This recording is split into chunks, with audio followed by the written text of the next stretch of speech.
Exploring the unknown, from conspiracies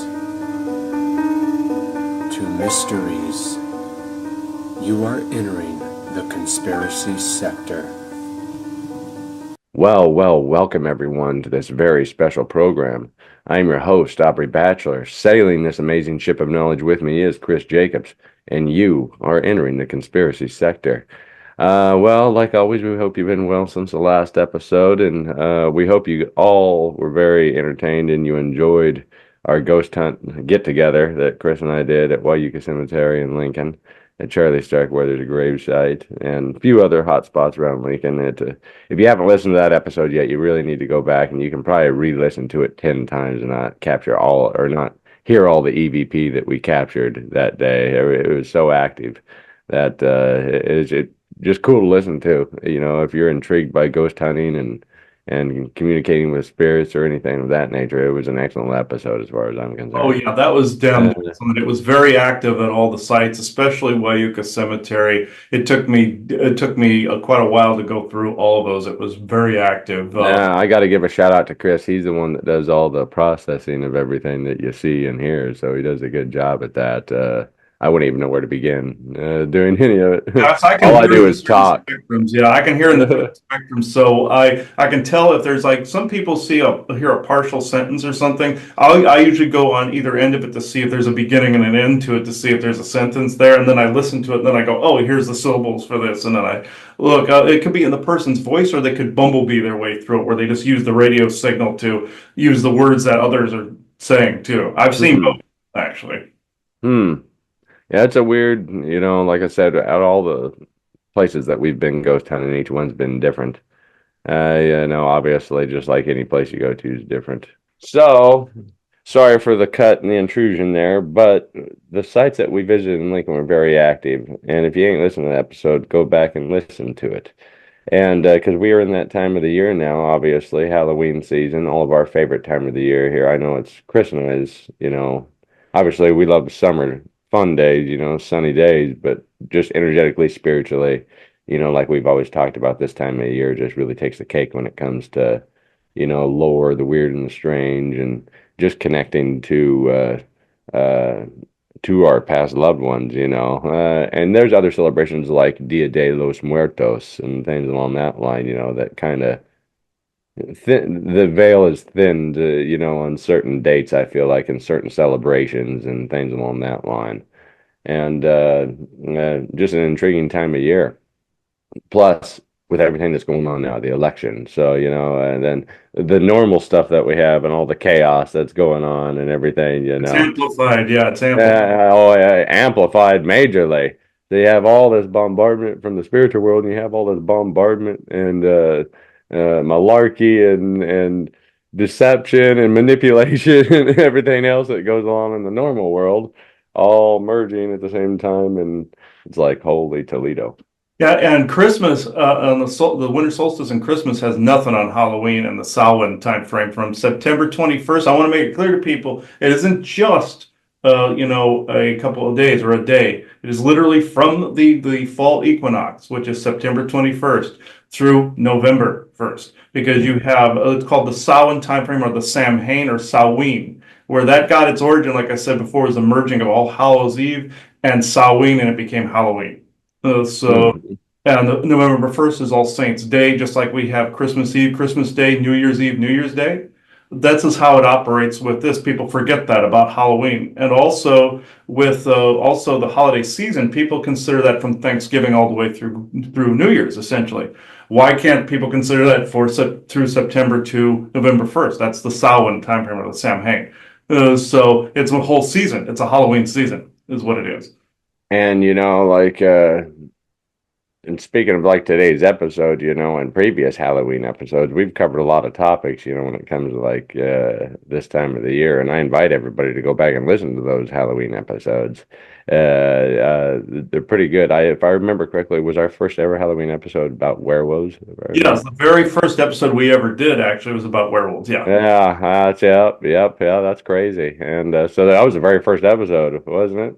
And it was right for the Halloween season. And the most famous episode I've noticed of the conspiracy sector was the Krampus Claus Christmas one. Oh yeah, that was cool. Yeah, Yeah. that one. Yeah, we're gonna have to come up with something for Thanksgiving and Christmas. You guys have a suggestion? You let us know in the comments below. Yeah, that sounds dandy. Yeah, so comment what you want us to do for a special Christmas episode. That'd be kind of cool this year. Mhm. And Yeah, we'll do a viewer requested show for Christmas. yeah, that would be cool. But so today's episode, we're kind of doing a Halloween wrap up. We're just going to talk about a few different stories and kind of intriguing little topics to kind of make your creepy season a little more creepy, I guess maybe.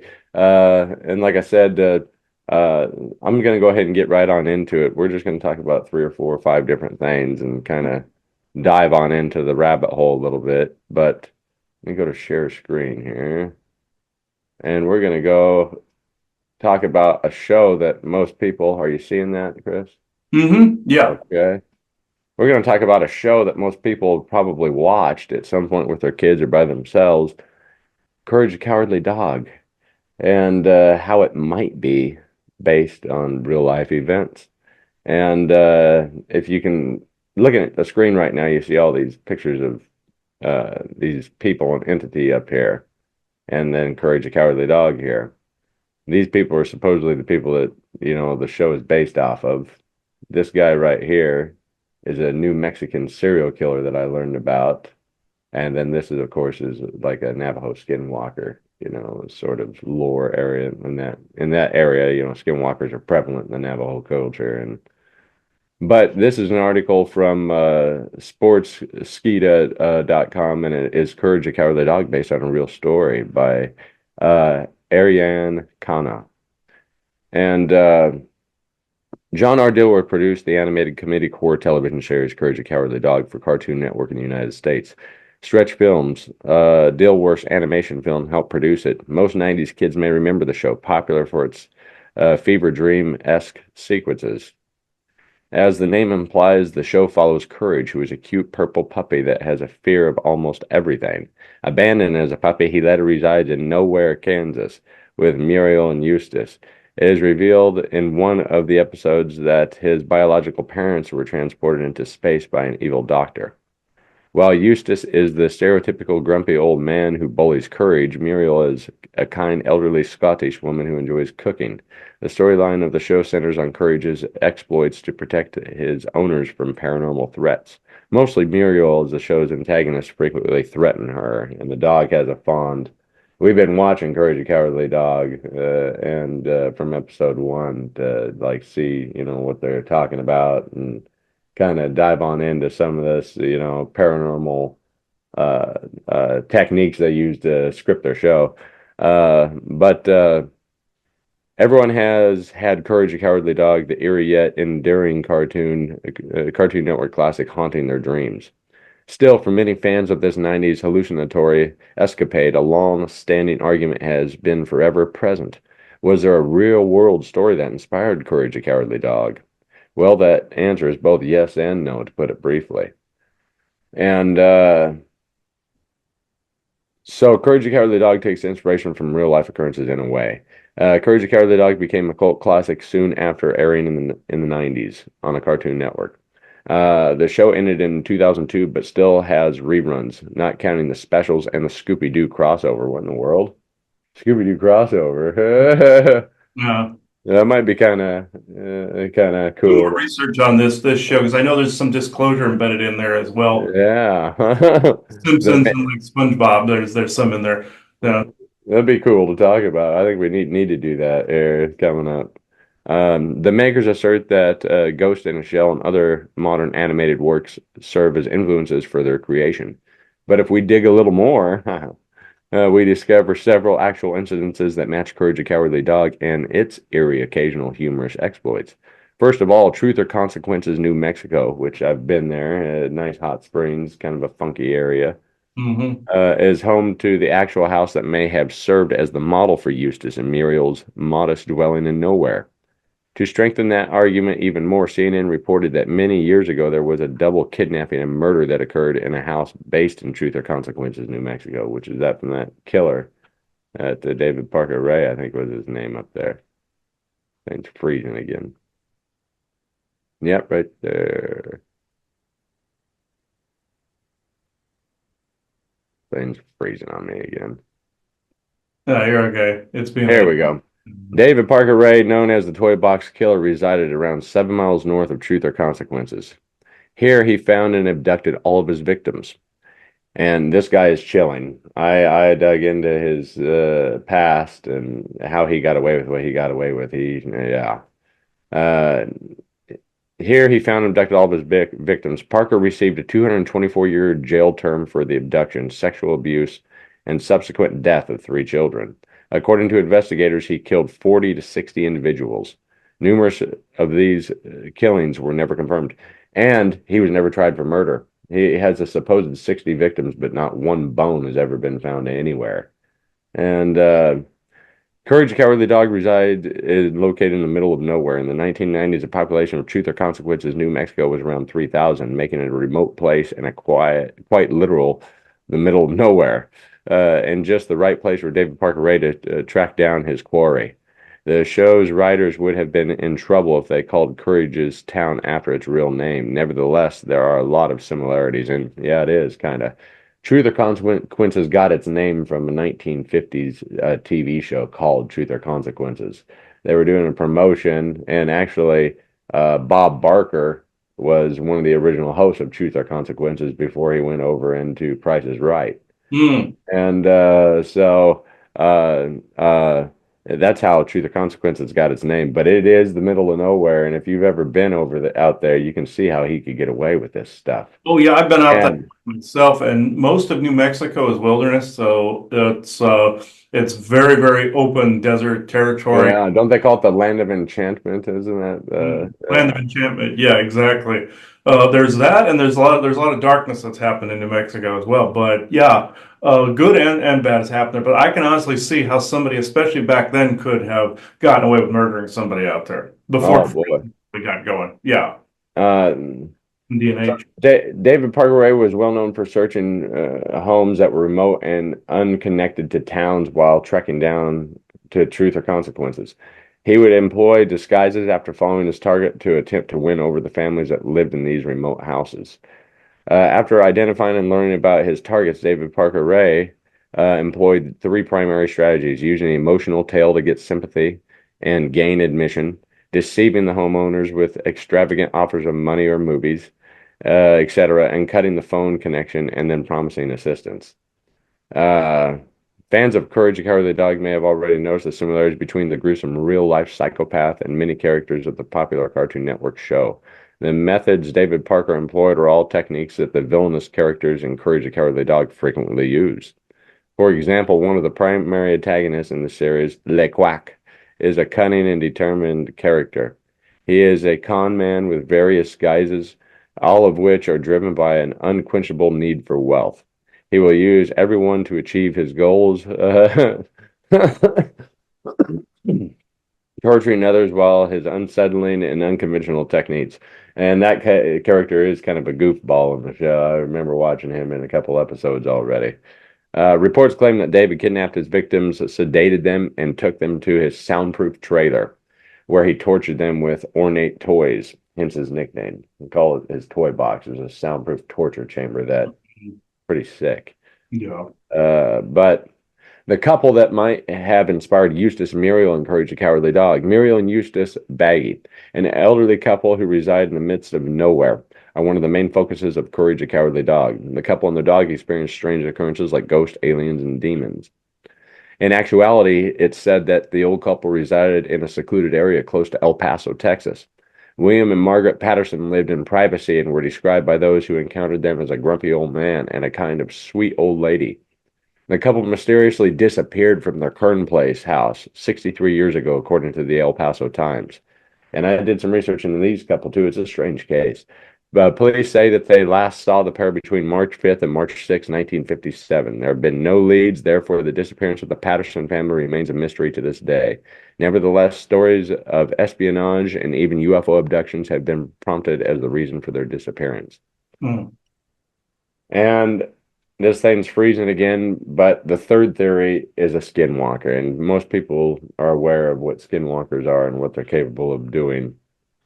And so it's kind of an interesting little tale behind Courage the Cowardly Dog. An innocent little cartoon has possibly all these dark backdrops to its creation.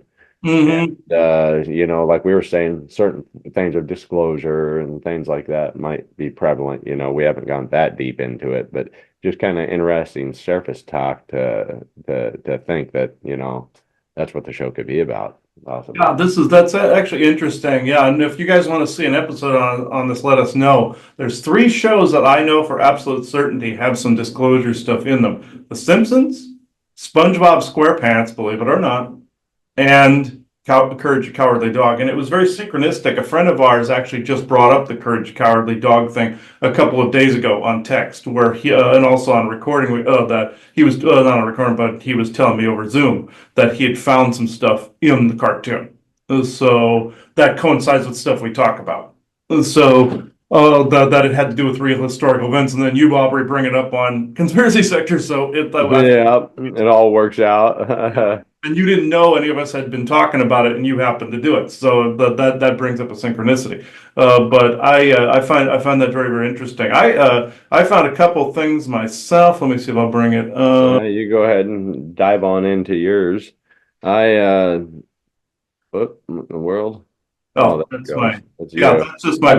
I've been having computer problems every day, everybody. Yeah, it's been a day already. Oh yeah, the computer issues seem to go with the paranormal territory a lot of times. So right when I just seen you do that, I'm like, what's up now? Does this thing just exit out on itself? Yeah, it's when you quit share screen. I brought. Yeah. And this one I happened to find this morning. This one, though, I was looking for haunted places here in Virginia, and this one is actually quite interesting. This one is called Old House Woods in Matthews County, Virginia. It is a patch of woodland that is said to be haunted by many ghosts, and it's about 2 hours north of where we are in Virginia Beach. And Joanna and I'll give reports later on, but Joanna and I are going to go in November further north for a little vacation time. So we'll pass this place on the place we're going onto the place we're going to. So and it just happens to be on our path. So that's synchronistic too. This one, what's seen at this place usually, and this is an odd sighting for like a little woodland area. But not so much because this area's had a lot of pirate activity. It had a lot of seafaring activity. You go to the Outer Banks, it's more so that's Blackbeard territory right there. But this is one of the things that's seen there is ghost ships. Some claim to have seen ghost ships floating overhead. Some of these things could be projections like blue beam and stuff like that, but then if you get in the incredibly haunted areas, sometimes aliens are screwing around and making it look as if there's a haunting to keep people away. That's a common thing some ET groups have done, and this area is ripe for aliens too. And you have military doing things in this area too with B2K tech, but in this instance, I feel some of these are genuine paranormal activities. Like if you have a weird house in your neighborhood and they say it's cursed, like the cursed house on the corner, haunted house in the corner. Sometimes it's military watch post, like in Resident Evil, where it was connected to a base. Other times it's genuine haunting. Other times it's aliens messing around. In this case, I believe this is legit. And there's been some ET activity out here, and there's been some cryptid activity out here. But I do believe there's a lot of legit as well. Instead of fake stuff. But when I say fake, because you have military doing things, not the fact that there isn't activity. It's all under the paranormal blanket, the umbrella term. But in this instance, there's another one. Revolutionary War soldiers. Some say they have seen the ghosts of soldiers digging for gold. Headless cow ghosts. Some say they have seen headless cow ghosts. That one I've never encountered headless animals before. Human ghosts, yes. But not headless animals. Ghostly woman. Some say they have seen a ghostly woman wandering the woods. Pirates. Some say pirates buried treasure in the woods, and their headless shipmates or victims still wander here. Now, can some groups out there spread a bunch of ghost stories out there to convolute stuff? Oh, I've seen it a dozen times with disinfo and misinfo campaigns, but a lot of these in this area, you can rest assured that Virginia, a lot of the ghost stories are legit in this area. So, uh, Arizona too. So, Storm Woman. This one was weird that somebody gave this woman this nickname, Storm Woman. Some say the Storm Woman appears during storms and heavy winds, floating above the trees and screaming to warn sailors. That's from the old Mariners history out here. And you have headless specters and skeletons. Some say they have seen headless specters and skeletons on Old House Woods Road. That one alone would be probably worth trying to go look for this place. So, yes, I have the paranormal bug in me, even though I'm very cautious anymore about what I encounter. There is the other side of me that goes, I want to see it. So, ghostly livestock. This goes to the headless cow thing. Some say they have seen ghostly livestock in an old woods on Old Woods Road. It goes up to that headless cow thing. Now, guaranteed, a lot of this is probably happening at night, and we're going to be out there in the daylight. So I'm going to see what this could possibly be out there. I'll know kind of relatively what I'm dealing with going out there. We're going to try to make it out there, me and Joanne are. Maybe if Aubrey is up this way sometime, we could do a conspiracy sector out there sometime. I would like that. Yeah. It sounds like my type of area to mess around in. I just wouldn't want to stop doing it, though. Yeah. Oh, yeah. I almost want to bring a metal detector, too. Oh, yeah. I would go on forever doing this. So if you get going, you're going to not go until you hit the end of that train track. So it's, yeah. And it says Old House Woods is considered one of the most haunted places in Virginia. The stories are an important part of Matthews County cultural heritage and shared by older residents. Now, if you're trying to misdirect somebody, sometimes you'll cause an enormous amount of hauntings to try to get people to look into one thing or another. And I've said on past episodes, there was a famous hotel that this happened in, that it was more alien related, where you had a guy that was sleeping, encounters an orange orb over him while he's paralyzed, and then he falls back to sleep and then wakes up again, goes downstairs and asks the bartender what that could possibly have been, and then the guy the bartender goes, "Oh, that was the suicide room. That's where a girl committed suicide," which was true, but it ended up that bartender was part of the whole mystery, because he then misdirected the person to the haunting. This was actually more than likely the alien that was doing the activity in the hotel. And in order to not get caught, he misdirected the guy to a ghost story. And somebody asked me once, well, why did the aliens appear to the guy if they didn't want to get caught or didn't want to get caught by anybody? I said they didn't appear to him, he caught them. People's brains are getting used to these energies that are around. See, they're starting to get used to the shenanigans that are going on in the background. People are acclimating. Humans adapt over a period of time. So that's what ended up happening. And sometimes aliens will pull shenanigans like some of these things on here. I've seen military light shows before, like places like Mount Shasta and places like that. I've noticed there's some military abductions, alien abductions that happen there per the light show people expected, the energetic light show. I'm not saying it's not on a ley line intersection, that there isn't real genuine activity going on, but there's a mix. With these, though, rest assured, I've been through spots here in Virginia, and there have been a lot more legitimate paranormal activity than shenanigan happening from like military or aliens. So rest assured, some of these are actually legit. Even talking about this, I'm getting a heavy chest, but at the same time, it's more of an intrigue as to why somebody wouldn't want me to be talking about these selected things. So now I got, what else do I have here? I believe that. Do you have anything else, Aubrey? Do you have another? I'll do one more, I guess. Yeah. Okay. Those are some interesting ones I've never heard of. I didn't hear about that until I woke up this morning. I got on something, told me to check for haunted sites here, and that was the main one that popped up. This is another one that I wanted to talk about. It's I'm keeping it kind of southwest here. Okay. But this is the worst ghosts of the Southwest. You kind of covered the East side. Now let's go over to the west side. There you go, the west side. It's This is from one of my favorite websites. Actually, I love this website. This is atlasobscura.com, and this is an article by Kristen Winnett. And look at this, 31 Days of Halloween is on the title there. So this is published on October 31st of 2014. So Yeah, all right. about 10 years ago. But if Halloween is the time of year for frightening tales of apparitions, night monsters, tombs, and vampires, these hauntingly normal ghosts of the Southwest dispel the myth that the supernatural beings are always out to haunt us. Sometimes they're just doing what they do best, being themselves. Here are 5 tales of the odd and unpredictable way that some ghosts are reported to hang out in the afterlife. Hmm. So, Miss Julia Lowell, the scorned prostitute who can't stop working Copper Queen Hotel in Bisbee, Arizona. Mm-hmm. Luring men out.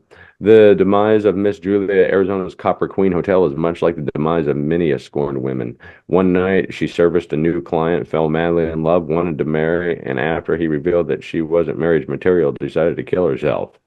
While one night, while one might think that this Miss, who never became a Mrs., would be freed from the shackles of her job, nearly 100 years of sightings logged into the book at the reception confirm that she's more active than ever. Our scorned prostitute is flirtatious and alluring as always, only appears to men in scantily clad attire and dances seductive strip teases at the foot of their beds. Sometimes she whispers in their ear, sometimes she appears with a bottle of liquor in her hand, and sometimes she flits around the hotel, tapping only on the doors of the male guests. Poor Julia, never a vacation day for this lady of the night. Mr. Thomas Wright, the poker player who stuck in his room. Room 18, the St. James Hotel in New Mexico. The St. James Hotel is no stranger to supernatural sightings and the reputable swarming with ghosts. Perhaps the most unusual is Mr. Thomas James Wright, an ill-tempered poker winner who was shot from behind after he won the rights to the hotel in a tense poker match. His murder was grisly. He slowly bled to death right outside of his room. As you can imagine, he is not a happy ghost, and before the staff permanently locked his room, he would haunt people by pushing them down the hallway or turning into a ball of angry-looking orange light above their heads. Today, though, the room is still locked, but the staff have kindly decorated it with a coat rack, a rocking chair, paraphernalia from the Old West, a bottle of Jack Daniels, and a poster of a half-naked woman. So while he can't really do much haunting these days because he apparently can't get out of his room, he can still be heard bumbling around, grumbling, and refusing company. Hmm. There's his room, apparently. The Bullock Hotel in, I believe, South Dakota, in Deadwood, South Dakota, I believe is similar, where it's Yep, I know where you're talking. yeah. Yeah, that's a haunted hotel. Deadwood's a haunted city. Oh yeah, Deadwood is haunted as holy hell. If you go there, if you're a paranormal investigator or enthusiast or buff, that's a spot to go. Yeah, it's one of the go-tos. Yeah. Kate Morgan, the lovely young lady who likes to shop and watch TV, Hotel de Coronado, California. Kate, reputedly a beautiful young woman, checked into California's famous Hotel de Coronado in 1892 and waited for her lover for 4 days. He didn't show up. In what was determined a suicide, she was found dead on the exterior steps of the hotel leading towards the beach after realizing that her lover would never come. She's supposedly been at the Coronado ever since, but there's no need to worry, as in life, this charming, youthful, innocent young lady is totally harmless in the afterlife.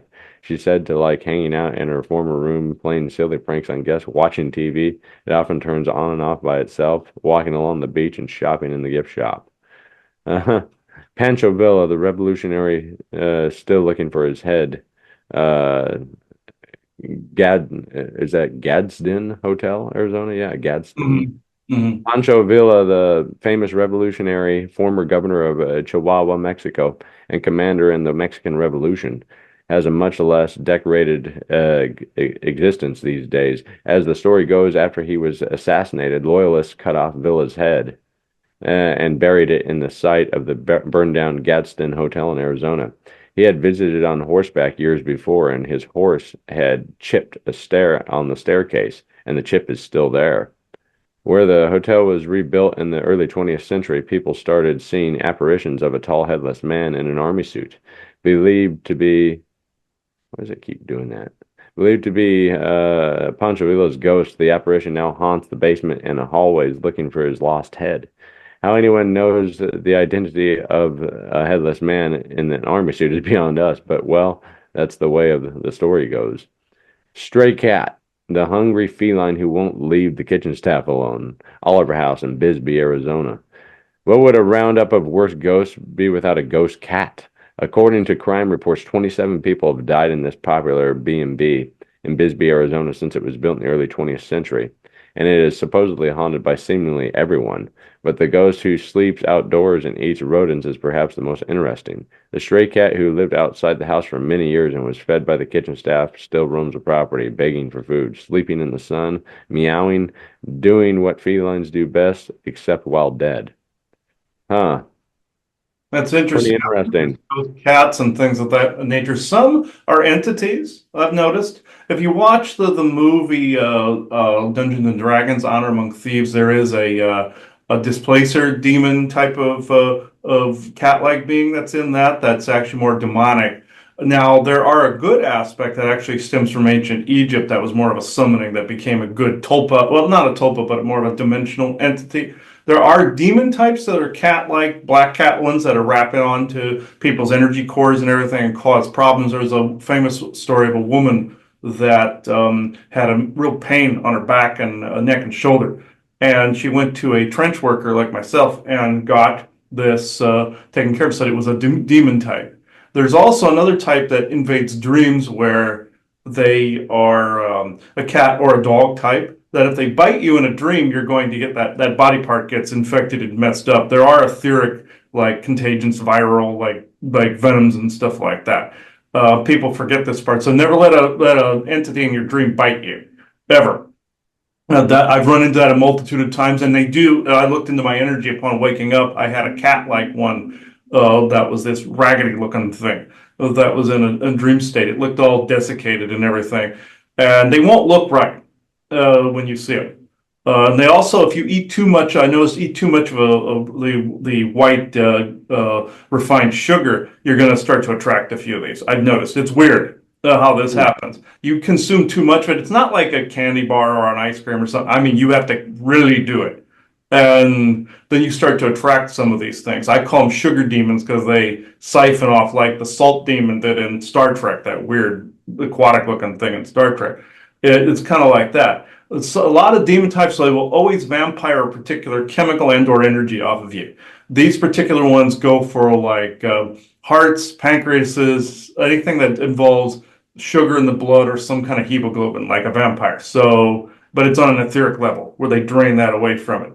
I've seen these a multitude of times. There was even a dream I had where a dog rat looking one, looked like those rat things from the movie Willow, came in and hurt a dog that was in the dream with me, my mother, and dog's eye fell out. I found out that ended up being what happened to Winston, our Schnauzer. He got diabetes. So again, it was related to blood sugar. So I came across that.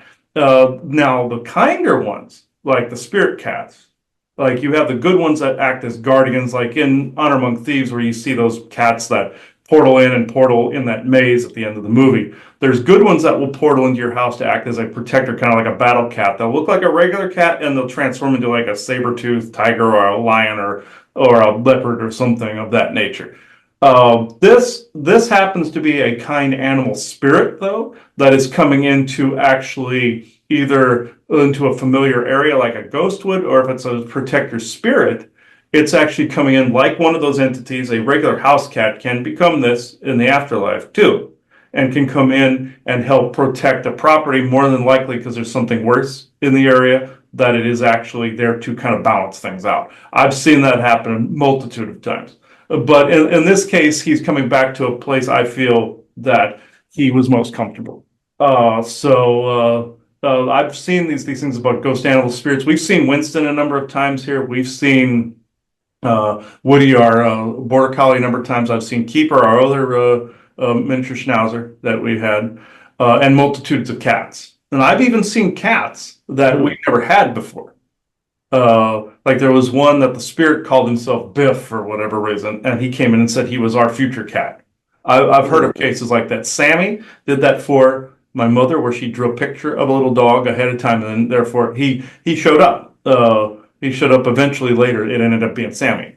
So he looked like her drawing. It's just when he lets his hair grow out, that's what her drawing looked like. But we cut his hair short enough to where he looked similar. But when he let it grow out with his beard and everything, he looked like the picture. So, but that's what I can think of that. I do have one more, and then we can round off the conversation if you want. But let me see. Go for it. Let me see. I got that. I'll share the screen. Come on, computer. Okay. All right. At some point, I'm going to get some conspiracy sector backgrounds with the computer done.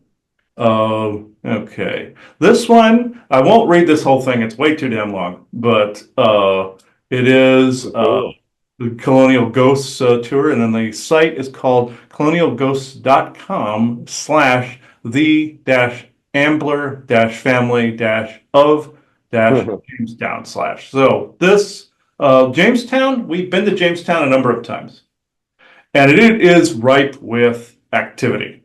Very, very ripe with activity. This, let me see, let me see. Okay, here we are.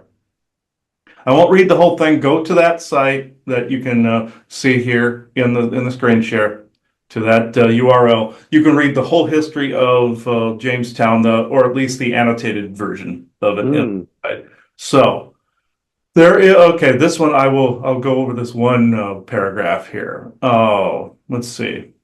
I gotta make sure. Okay. Now, there was one member of the large Ambler family, which is a famous family there in Jamestown, one of the major contributors to Jamestown clan, whose story is not filled with happiness, love, and success. Lady Lydia Ambler lived a life of loneliness and heartbreak. People can still feel her angry spirit at the Ambler House ruins located on Island Drive. It's a brick edifice that's there that is rather creepy. I've done ghost box sessions there. I've gotten maybe a few little things, but Jamestown is haunted as hell. Yorktown even more so. So they're battlefields essentially. One's a town, one where people starved. There was a starving time where people resorted to cannibalism in Jamestown. So it's pretty dingy there. So before they got assistance later. But the Ambler House, built in the 1750s, was a two-story Georgian-style brick mansion. Its grand central hallway was flanked by two rooms.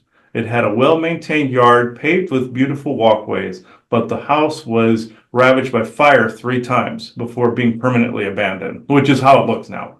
It's a shell. Today, only its frame remains. The ghost of Lydia Ambler has been seen wandering hopelessly around this creepy, deserted site. In August 1776, Lydia Ambler married a dashing young soldier named Alexander Maupin. Shortly after their wedding, Alexander was sent off to fight in the American Revolution. According to legend, poor Lydia was always on the lookout for his return. She would sometimes trek to the shores of the James River, which is the river right there that's engulfing part of the old Jamestown. It's actually flooded part of it, in hopes of seeing him come home. Otherwise, she would keep an eye out for her husband, Alexander, from one of the Ambler Mansion's windows. During one of her hours of vigilance, Benedict Arnold set the house on fire. Benedict Arnold first fought on the American side during the Revolutionary War, then became a British Army Brigadier General. That's to put it mildly. Benedict Arnold.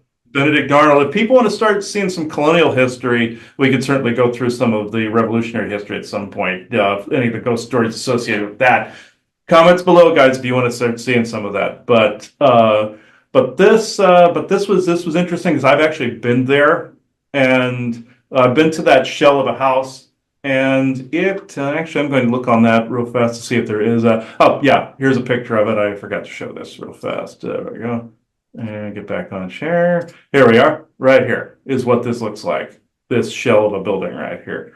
I've done ghost box sessions out here, and I've gotten some things, but I didn't get any of the parties involved. There was a riff raff like what we saw in in Wyuka. There's a Starkweather, of course, is there, and then you had Carol Fugate, but then you saw that mishmash of a ton of things that were in there.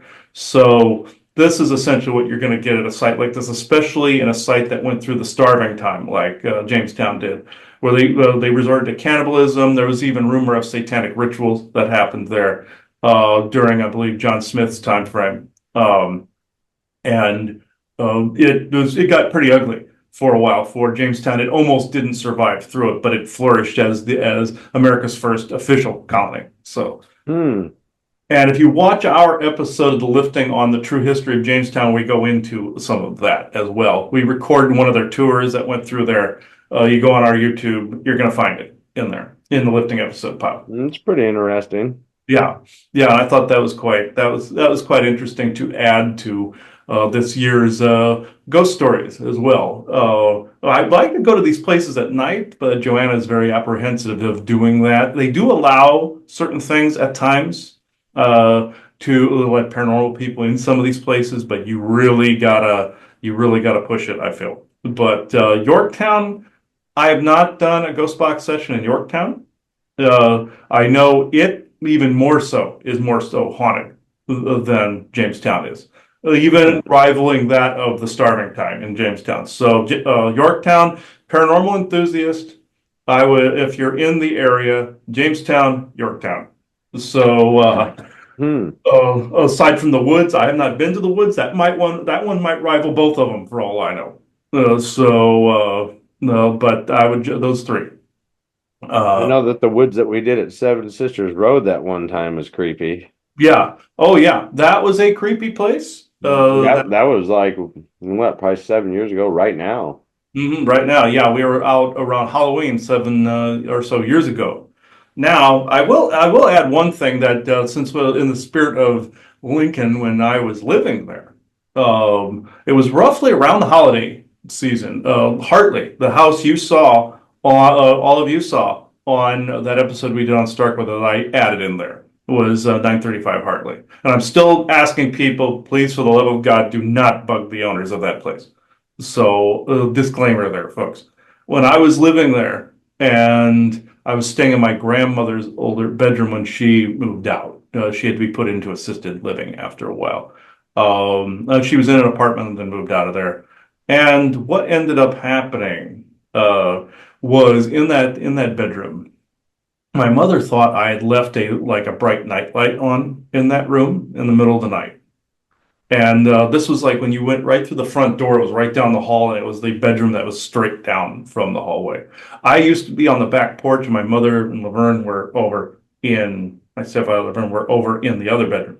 I was in my grandmother's old one, and she thought coming out of the bathroom, which was on the right going down the hallway, it was in the middle, where she thought I'd left a really, literally bright blue light on. And in that case, she's like, okay, I'm going to just go shut this thing off. He obviously left something on when he went to sleep.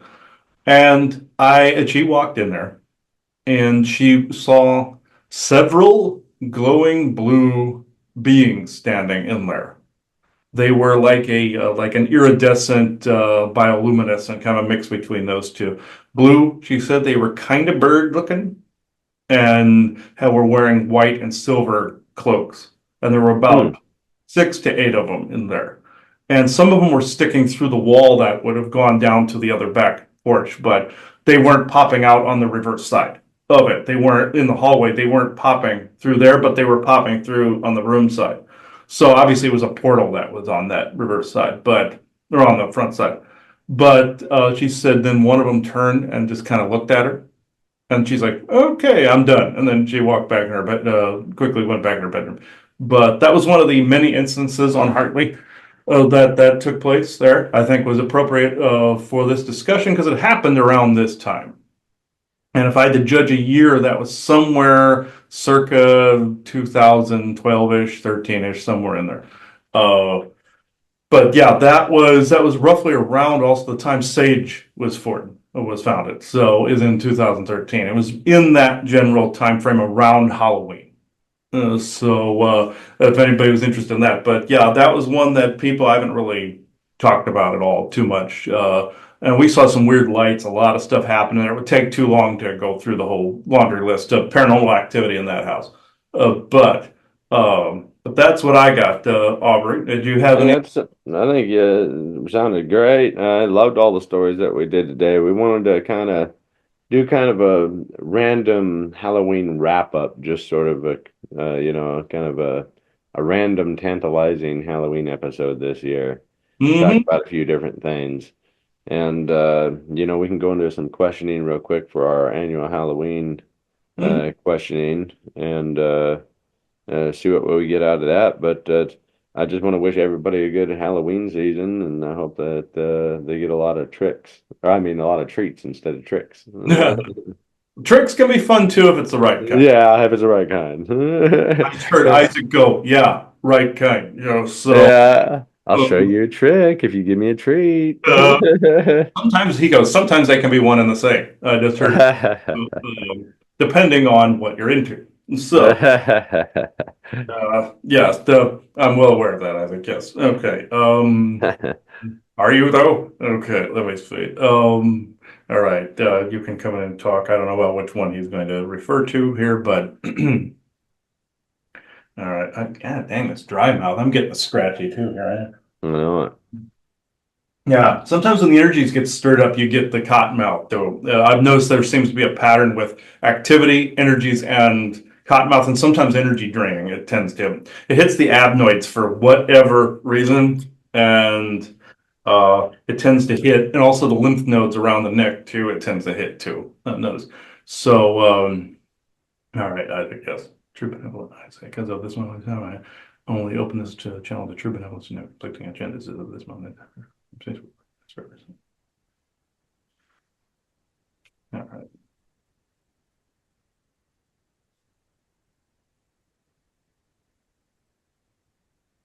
Indeed, yes, this is Isaac. In this instance, this is a good way to round out Halloween. Always a good ghost story, tale, and or alien story. A lot of these things fell into legend, even though legend is distorted history from your ancient past. A lot of alien, ghost, and dimensional tales abounds. In these particular tales that you were talking about, yes, the disclosure in your cowardly dog story, from that to the blue ETs, and those were aliens, in fact. More a dimensional variety, but you would consider them alien nonetheless. They would fall into the ultra-terrestrial category. Also the things with Jamestown. Of course, these were battlefields, starving time, Yorktown, all of it. Any areas that get saturated in blood or trauma will hold tight to the ground and to the earth that trauma. And blessings and audits to the land will actually purge some of this. If you request of the benevolent Earth Mother and the benevolent Source Creator that an audit be done in the land, whereas codes are audited and deleted where appropriate, you will start to get a stirring from the benevolent Earth Mother, very much like she had an itch that she didn't know she needed to scratch.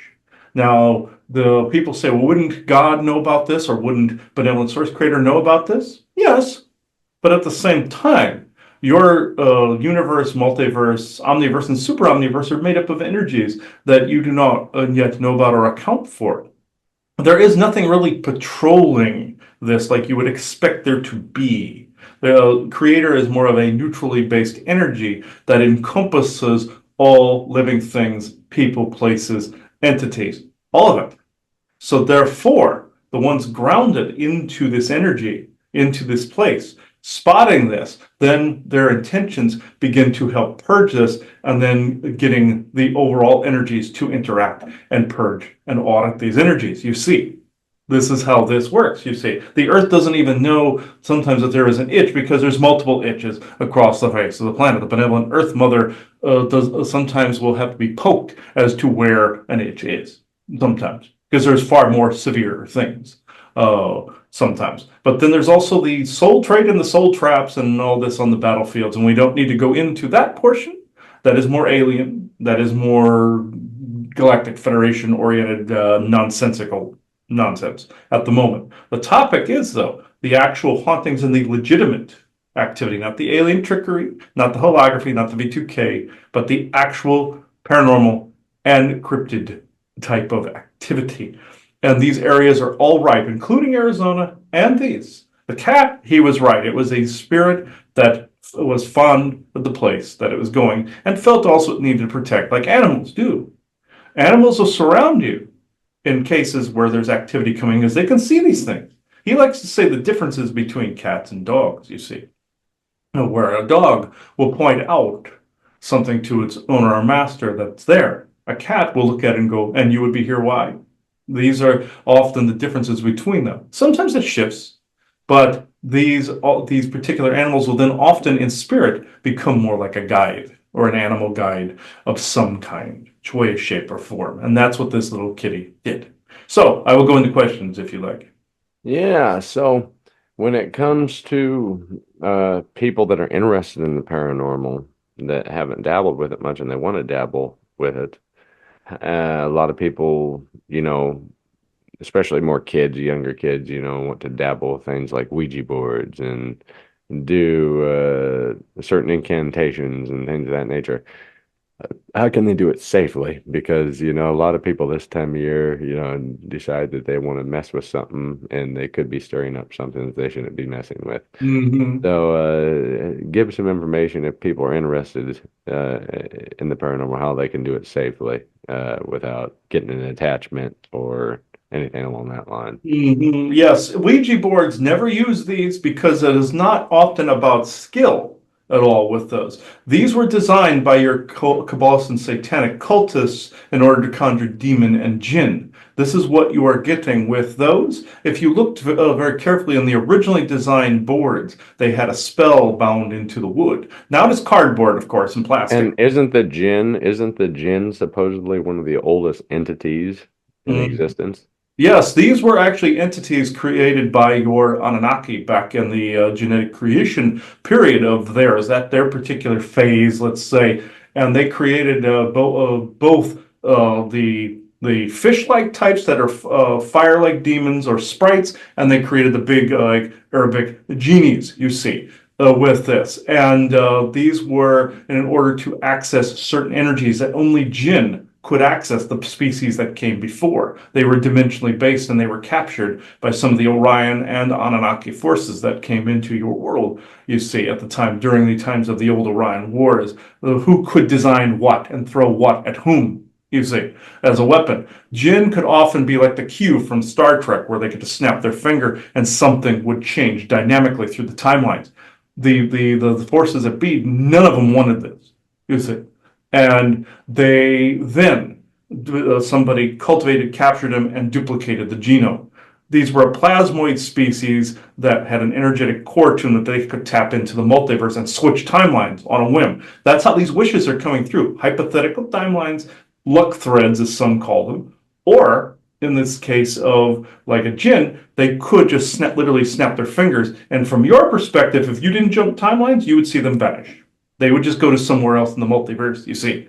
So they started out good, did not end up that way. But for advice, what you were saying on, they're more feral now, but the advice on, at least most of them, advice on the paranormal, if you're getting into this, always do this safely. Do not stick the fork in the light socket at all. I know learning often begins with trauma and things that go bump in the night, let's just say, but always open your circles properly. Consider it more of a holy or temple-like space. Even though you're having fun with this, that is part of this. And then safely close that circle with that intention. Doing this will ensure that you do not get blowback, if any, at all, from any of these experiences. Consider all visits to haunted sites with respect. Consider them all in the midst of the fun, even though you are having fun doing the research. Do this safely. Most investigators do not do this, even with the equipment. Make sure the circle is open when you are invoking the presence of true benevolence with no conflicting agendas. But also in the circle, as he does with all the episodes, closing the circle within true benevolence with no conflicting agendas. That might be a mouthful, but for intention-wise, just have, even if you don't want to utter the words, the intention is it done safely for you and your crew, open and then closed with the same, and nothing follows you home that is not for your highest good and highest vibrations. Now, if you're investigating something that is dark and decrepit, like you guys did with Starkweather, you guys knew enough in your intentions to have yourselves shielded. Yes, you had some crap that came back with you because that's what they do. I'm not saying that you can't protect yourself otherwise, but know that even some of the most peaceful haunted places are still haunted and ripe with activity. So if you go in there with the bright energy you guys did, of course you're going to get some more activity stirred up. But also, if it's something like Starkweather, just know and have the grounded intention that he is harmless against you. You are actually armored. You are surrounded in your infinite soul energy, or as he does, with a suit of armor around him at all times, or even carries devices and talismans with him. These are the safety protocols I would recommend. Very good. And that leads me into people, if they do want to get into it, equipment. What is some equipment and what are some things and tactics that people can do when they do their investigations from people that might not be aware of the equipment? Now, your ghost box, there's a double-edged sword there. If it is used usually beyond the 5-minute marker, you tend to not always get what you planned for, like what happened with you guys with the riffraff of all that was heard on there. Now, if it's done safely, yes, you can go beyond it, but I would recommend between 3 and 5 minutes.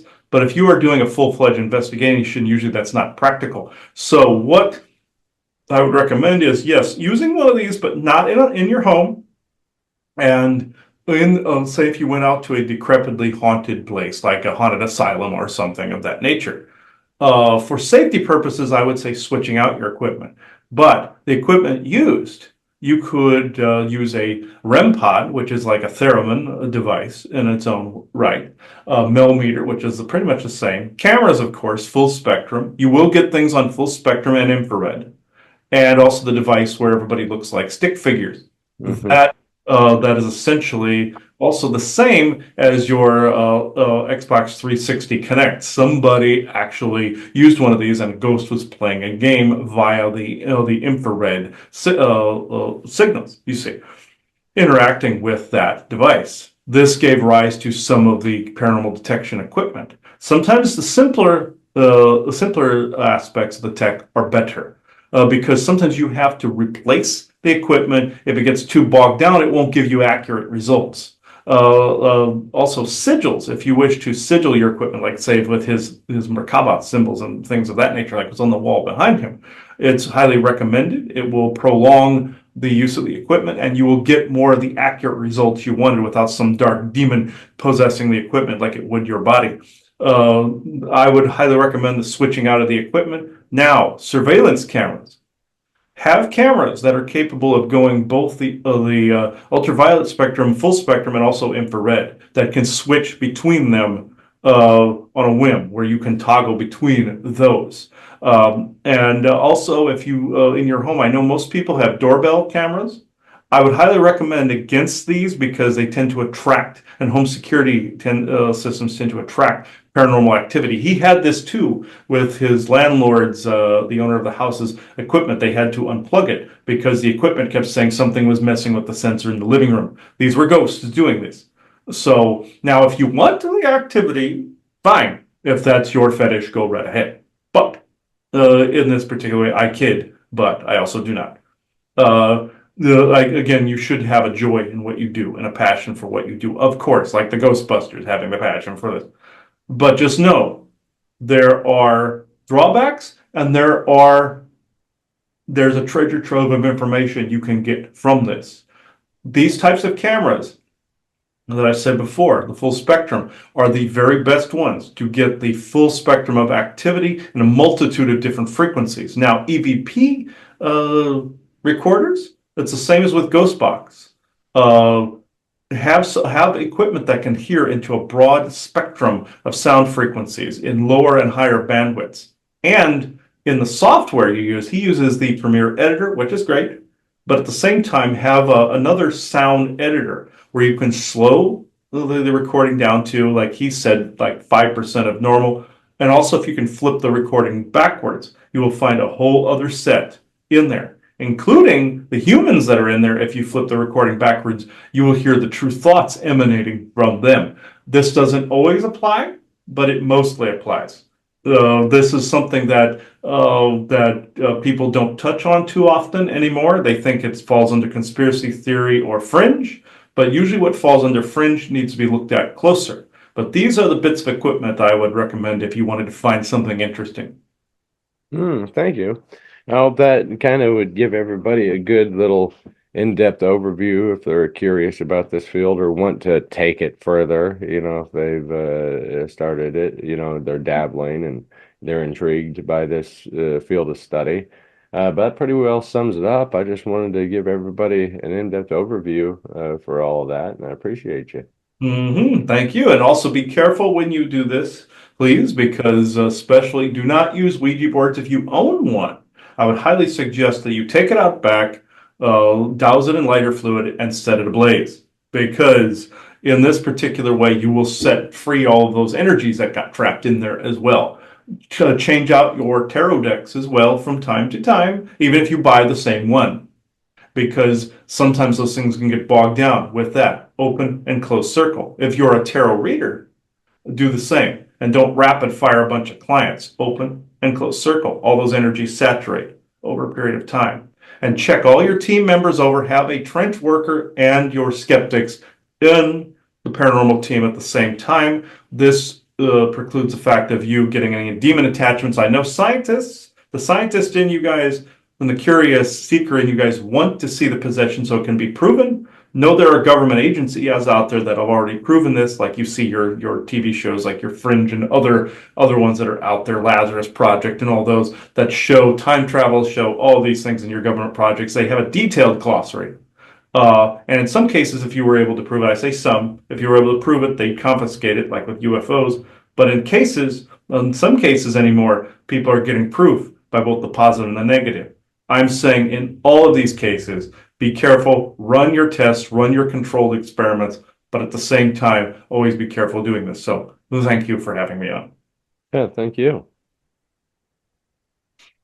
And yeah, and he's correct because I've run into a multitude of things that I had no intention of running into, even on Hartley. We used a ghost box there, and I would highly recommend you do not. It's basically shitting where you're eating. You do not want to use it at your house because you'll draw in a multitude of activity. That your house is your temple space, your sacred space, your sovereign space. You go to some old asylum to do this work and cleanse the equipment before you leave. And once a quarter, you may have to switch it out if it's become too corrupted, or you're going to attract the activity from the other places. It's going to get saturated in if the torsion field of that haunted area is stronger than, say, where you've had it stored. You're going to carry that residual from place to place, and you're going to contaminate your evidence anyway. So that, and also ghosts can go anywhere. And they aren't just bound to a house like you see in Beetlejuice, where you have the boundary lines where they fall into the other. It does sometimes, but ghosts can also follow you, so can demons, so can aliens. Watch for this and make sure that it's not screwing your life up. I've heard too many stories about some of the activity screwing your life up because people don't open and close the circles and protect themselves. Now, religious metals really don't do this. Like if you do archangel stuff and all this other stuff, it doesn't work. The ones that do work are usually the symbols. So like a regular cross, I've seen that work a multitude of times. I've seen, I'll show you this one that we use. I've seen ours here works very well, like the one on the wall. And I can even feel the energy fluctuating by moving that around. The eyeball here, we've tested this eyeball, works well. So, with that said, I'm actually good, Aubrey, unless you have something else to add to this. No, I think we covered it pretty well. And like I said, I hope everybody just has a great Halloween season. And we're going to be, transferring from Halloween into winter and all the other festive times. And like I said, if there's any topics you guys would like for a Christmas episode, something special that you want us to investigate and talk about, comment it down below.